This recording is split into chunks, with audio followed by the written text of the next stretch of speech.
Hello दोस्तों, welcome back my YouTube channel science zone 123 में आप सभी साथियों का स्वागत है दोस्तों। तो आज हम दोस्तों बात करेंगे रासायनिक अभिक्रिया के प्रकार के बारे में। जैसा कि हमने दोस्तों अपने पिछले वीडियो में आपसे एक प्रकार की चर्चा की दी थी कर दी थी संयोजन अभिक्रिया के प्रकार, या हम कहें संयोजन अभिक्रिया क्या होती है, इसकी चर्चा हमने दोस्तों अपने पिछले वीडियो में कर दी है। तो आज हम दोस्तों पढ़ेंगे विस्थापन अभिक्रिया किसे कहा जाता है, इसकी चर्चा करेंगे दोस्तों। तो आइए दोस्तों, डिस्प्लेसमेंट रिएक्शन किसे कहा जाता है या विस्थापन अभिक्रिया। विस्थापन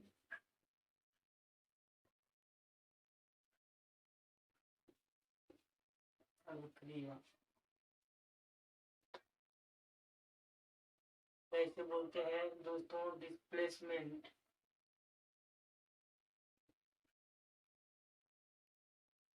रिएक्शन।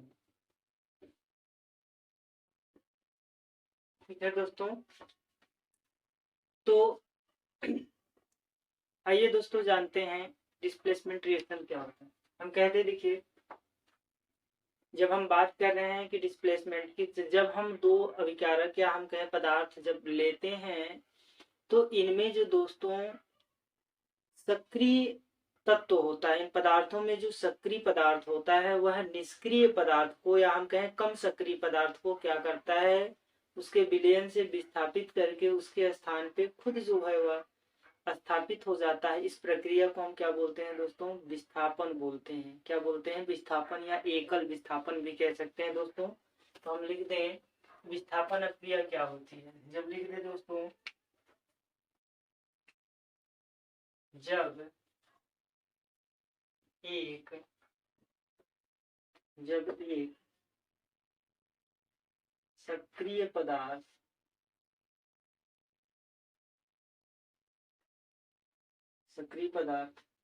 अपने से कम सक्रिय पदार्थ को से कम सक्रिय पदार्थ को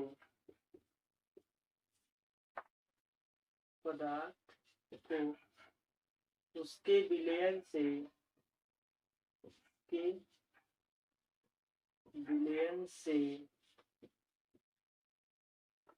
विस्थापित कर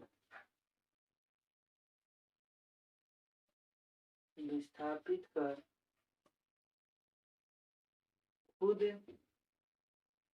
उसके स्थान पर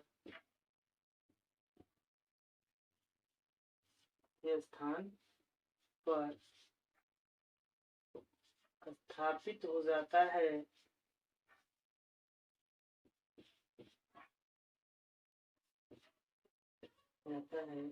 उसे प्रतिस्थापन या विस्थापन कहा जाता है दोस्तों। प्रतिस्थापन या विस्थापन अभिक्रिया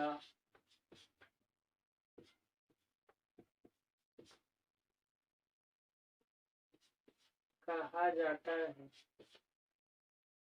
तो दोस्तों ये है हमारा, हम कहते हैं जब एक सक्रिय पदार्थ अपने से कम सक्रिय पदार्थ या हम कहें उससे कम सक्रिय जो होता है उसको क्या करे, उसके विलयन से विस्थापित करके उसके स्थान पे ये क्या करे, खुद स्थापित हो जाए, तो हम उसे क्या कहते हैं, विस्थापन अभिक्रिया या प्रतिस्थापन अभिक्रिया कहते हैं। जैसे अगर दोस्तों हम बात करेंगे, जब हम जिंक का अभिक्रिया कॉपर सल्फेट के विलयन से कराते हैं दोस्तों, ध्यान से समझिएगा दोस्तों, तो यहाँ जो है हमारा जिंक कॉपर की तुलना में अधिक सक्रिय होता है।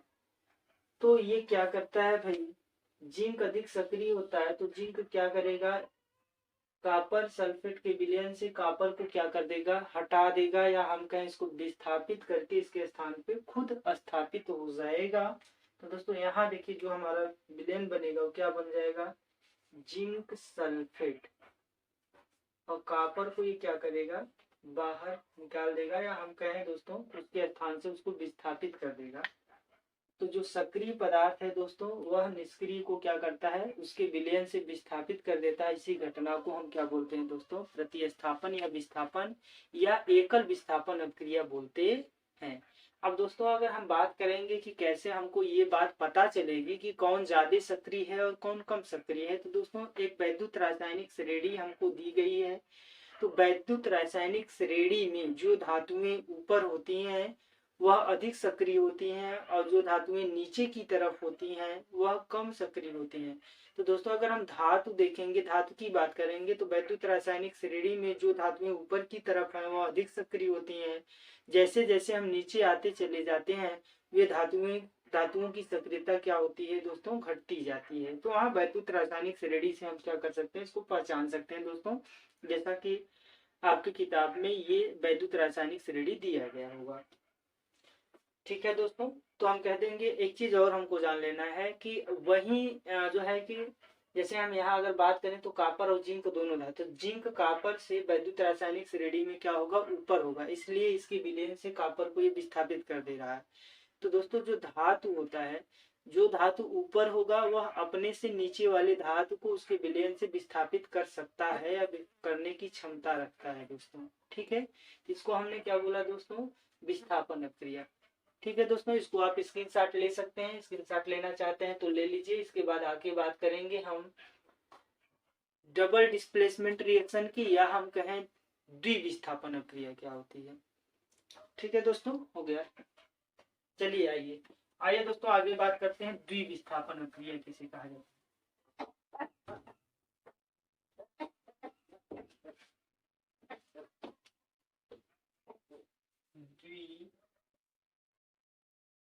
द्विविस्थापन अभिक्रिया दोस्तों इसे बोलते हैं डबल डिस्प्लेसमेंट रिएक्शन।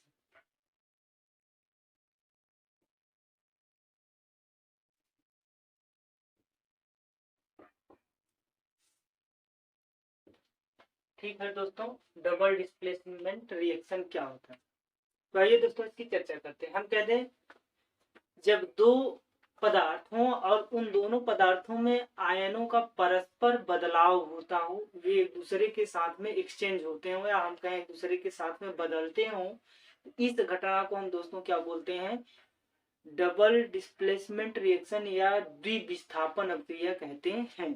तो आइए दोस्तों लिखते हैं, जब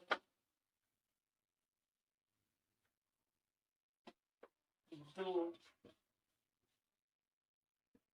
पदार्थों में उनके आयनों का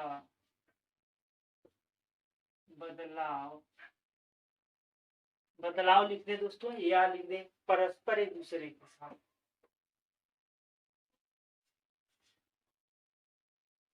परस्पर एक दूसरे के साथ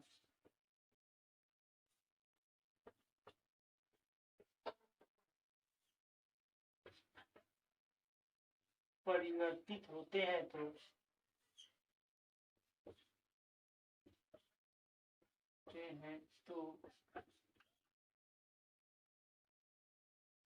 उन्हें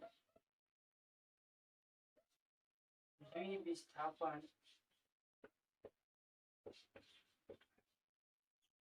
अभिक्रिया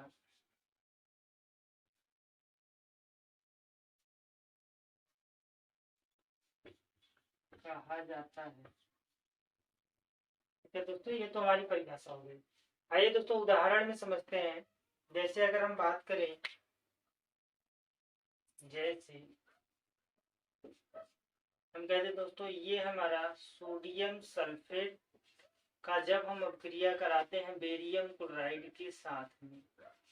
ठीक है दोस्तों, तो यहाँ हम देखते क्या है कि हमने लिखा है परिभाषा में कि इसमें जो पदार्थ हैं या हम कहते हैं आयन है, जैसे ये धनायन है ये भी धनायन है, तो ये दोनों आपस में क्या होंगे दोस्तों, एक दूसरे के साथ परिवर्तित होंगे, यानी ये सोडियम बेरियम के स्थान पे जाएगा, ये सोडियम किसके स्थान पे जाएगा, बेरियम के, और बेरियम जो है ये किसके स्थान पे आएगा, सोडियम के स्थान पे आएगा। यानी दोनों एक दूसरे अपना स्थान छोड़ करके एक दूसरे के स्थान पे जाएंगे, तो ये दोनों आपस में क्या होंगे दोस्तों, परस्पर एक दूसरे के साथ बदल जाते हैं। इसी को हमने कहा है द्विविस्थापन क्रिया या डबल डिस्प्लेसमेंट रिएक्शन कहा है दोस्तों। तो देखिए दोस्तों, जब ये एक दूसरे के साथ में जाएंगे तो क्या बनाएंगे, तो यहाँ हो जाएगा हमारा Ba, या ऐसे लिख देते हैं दोस्तों, BaHO4 यानी बेरियम सल्फेट बन जाएगा, और यहाँ क्या बन जाएगा दोस्तों, सोडियम क्लोराइड, यानी ऐसे लिख देते हैं दोस्तों 2NaCl यानी सोडियम क्लोराइड। ठीक है दोस्तों, ये आयन एक दूसरे के साथ में क्या हो गए, एक्सचेंज हो गए। तो इस घटना को हमने क्या कहा दोस्तों, कि ये क्या है, द्विविस्थापन अभिक्रिया है। जब दोनों एक दूसरे के साथ बदलते हैं तो द्विविस्थापन, जब केवल एक विस्थापित होता है और एक प्रतिस्थापित होता है, जिसे हम क्या कहते हैं, एकल विस्थापन अभिक्रिया कहते हैं। ठीक है दोस्तों, इसका स्क्रीनशॉट लेना है तो ले लीजिए। और दोस्तों, अगर ये वीडियो आपको अच्छी लगी है तो इसे लाइक करें, सब्सक्राइब करें हमारे चैनल साइंस जोन 1 2 3 को, और इसके बाद इसे दोस्तों में शेयर करें। धन्यवाद दोस्तों।